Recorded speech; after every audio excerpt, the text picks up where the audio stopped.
So you're in a minor key and you want to do a 2-5-1, as in the 2-5-1 that is literally everywhere from Bach to any bit of jazz you want.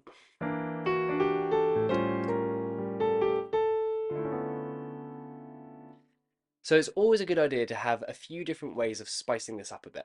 And here's the thing, I was chatting to my dad the other day, and he was telling me about a fantastic voicing which works on each of the chords. So it works on the 2, on the 5, and on the 1. Now this should be at least a little bit surprising, because just as a quick recap, in minor, 2-5-1 involves three completely different kinds of sevenths.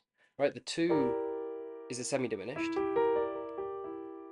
the 5 is a dominant seventh, and the 1 is a minor seventh.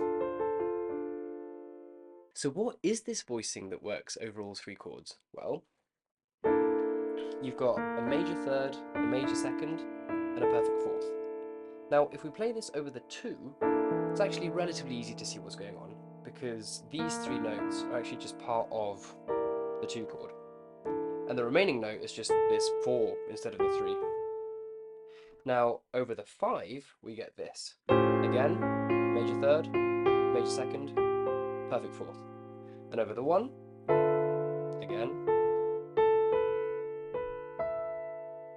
But what feels a little bit like magic is how the notes change meaning in each of the three contexts. So, for instance, if you take this lowest note of the voicing over the 2, this is the diminished fifth, whereas over the 5, the lowest note is the major third. Or if you consider this interval, that's a major seventh, whereas over the 5, it's actually a diminished octave, because this is the major third and this is the minor third. Now, there's a nice side effect of how we've shifted these voicings. So if you just pay attention to this top note, when we move up to the 5, we've shifted it by a minor third. And then when we move up to the 1, we shift it by a major third. So actually we've outlined this nice minor triad. And there's actually an even nicer one if you just pick a different note to be in the tune. So instead of having this A in the tune, I'm going to keep these two notes constant and move this down here. And then here we just get 2, 5, 1, and we've outlined this D minor triad, which is pretty nice. And a final thought is that just as we reordered the voices there, you can mix and match these different reorderings, and you get some pretty nice sounding stuff. So for instance, here's a couple that instead of ending here, they end here.